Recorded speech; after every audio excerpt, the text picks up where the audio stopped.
All right. Can we have your permission to use this film on national television and radio? Yes. And what's your name? Ashley. Ashley. Do you think America is a great nation? Yes. No swatting the bugs. I can't help it. So really, your friends don't think it's a great nation. You disagree with them? Yeah, I do. Do you think God is angry at America? Yes. Really? Yes. I don't believe in God, but I think that he You would be. don't believe in God, but you think he's angry at I America? think Now he explain would that be. one. I think that if there is a God, Okay. in the Christian sense of a God, that Okay. he would be angry. Okay, but you don't think there's a God? No, I don't believe in God. So that means, when I ask you the next question, do you think he has anything to do with the hurricanes or droughts or tornadoes, you would say? No. Nope. So what causes all that stuff? Nature. Nature. We're polluting the planet, and Mother Nature's kicking our butt for it. So it's not God? He has nothing to do with it? No. Do you think we're a good nation? Yes. Really? Yes. So if we're a great nation, we're a good nation. That's consistency. Okay. Are you a good person? I believe I am, yes. Okay. Now, earlier you said you go to what kind of church? A Unitarian church. A Unitarian church. And what does your Unitarian church teach you on how to get to heaven? They don't teach you on how to get to heaven. Really? They teach you on how to be the best type of person that you can be and be the type of person you're happy with. Okay. That won't help us out a lot when we die. 10 out of 10 people die, right? But you don't believe there's a God. No. So let's see if we can change your mind. So would you call yourself an atheist? No, I'm pagan. So you believe in some God. I believe in goddesses and You gods. believe in goddesses. And gods, but they all have different separate areas. And where do you get that information? Books. What books? Published books, I don't know. So you trust those published books and you don't trust what we will call the Christian Bible? No. But you'll trust the other books? Yes. Why would you trust the other books and not the Christian Bible? Because I know, I've heard on news and stuff that they changed the Bible to fit what they want. Okay. Mended. So the news always tells the truth and we can trust I them? didn't say the news always tells the truth. But you can believe them on the Bible? No, I don't believe them on the Bible. No, I believe that it's been proven that they have changed little things over time. Like? Like, they changed it used to be thou shalt not suffer a thief to live, and they changed it to thou shalt not suffer a witch to live. They changed it to suit what they wanted when they were doing their Salem witch trials. Really? Yes. They have proof because they have old copies of the Bible, and then they have the ones afterwards, and they notice the change. Right. So you're saying that, the translations through time have changed. Now, do you know how the translations are done? I don't know. Basically, we have a bunch of manuscripts that are written for the Old Testament in Hebrew, for the New Testament in Greek. And all the translations we have pretty much today, so your King James Version, your NIV and all that, went back to those original copies and translated at one time into the English from then. So there wasn't a whole lot of copies like a lot of people think there were.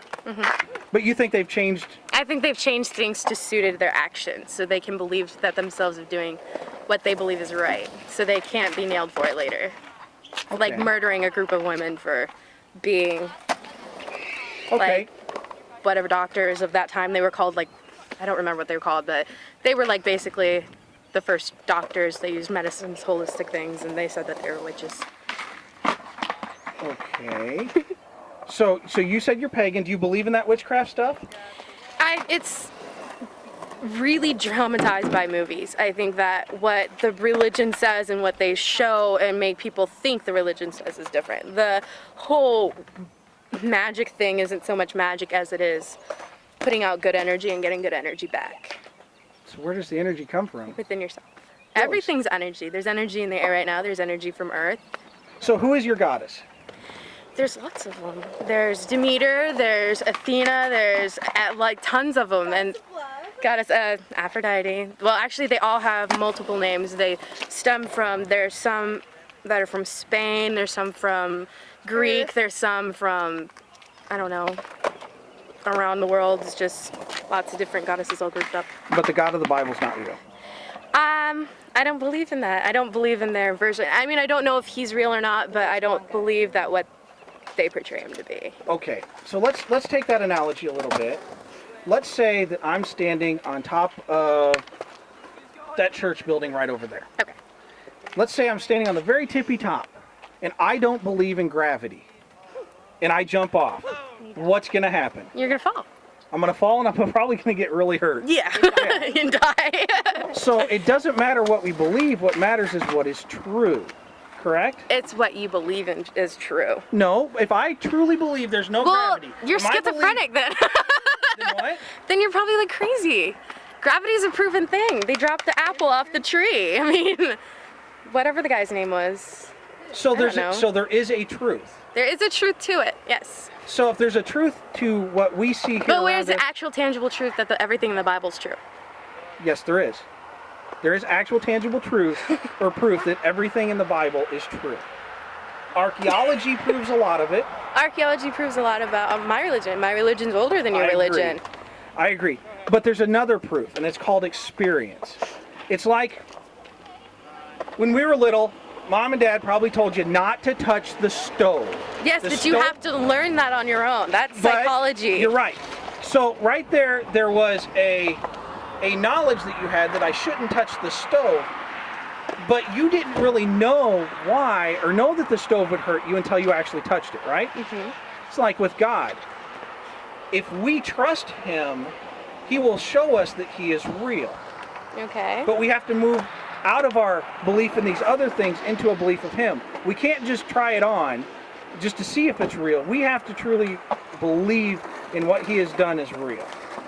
So there is proof, if you would accept the proof. But you're probably saying that that's not proof enough. Well, I believe So what proof do you need to believe that the God of the Bible is real? I don't need proof. I believe that if I'm meant to go down that path, that I will eventually go down that path. And maybe in the future I might believe in God and maybe I won't. I think that everybody has their own way of finding things out. Like right now, I believe in the pagan religion, but it's not the first religion I ever believed in. I used to be Christian. I went to a Christian school for a long time, but I just got out of it because a lot of what was happening to me at that time, a lot of things that they were saying just didn't add up to me. Like what? Well, I got kicked out of Bible class one day because they were telling us that no sex until marriage. Okay. Don't have sex until marriage. What's and I the asked the problem with question, that? like, what if you never get married? Then there's no sex. I'm like, so what? I'm supposed to grow up and be a crazy cat lady and like live on the corner alone just No. because God tells me that I can't do that? Yes. Yeah. I mean, what if you're in love? And then I asked the question, Hold on. If you're in love, why don't you get married and make it? Well, what if you do that act before you get married and then later get married? Does that wipe off the sin? Or No. Exactly. It's like, it doesn't seem fair. You should wait until you're married. But okay. I really did want to only be with one person my whole life, but that didn't work out for me. Right. So it's just turn of events. It's like, So- well, if that's what God wanted, I guess then that's what His plan for me was. So basically, you don't believe in God of the Bible because you don't like His rules. It's not that I don't like His rules. I just think that their rules are too strict, and I think that the way they Which enforce means you them. don't like His rules. Well, yeah, I don't like their perception of His rules. Okay, let's look at some of His rules and see how your perception is. Okay. Okay? I just believe that if God is always forgiving and is truly forgiving, then there should be no prejudice in the world, Okay. and there should be no, you're gonna go to hell if you do Nowhere this. in the Bible does it say God is always forgiving. Huh? We'll go with one rule Okay. right now. And the 9th commandment says you shall not bear false witness, which means lie. Mm-hmm. You shouldn't lie. Have you ever lied? Yes. All right. Now, Since I was very small. in the book of Acts in the New Testament, and you can read through it, there's a story about these two people called Ananias and Sapphira. They lied to God, and God struck them dead where they stood. But I've seen lots of people lie in church and they're not dead. We're not talking about other people in church. I'm talking about those two people. Yeah, but where's the facts that actually happened? Where the text that said those two people existed and then they dropped dead. It's called the Book of Acts in the New Testament. That's a book Luke wrote. that a group of people wrote. No, but I want one to person see wrote. other facts other than the one book.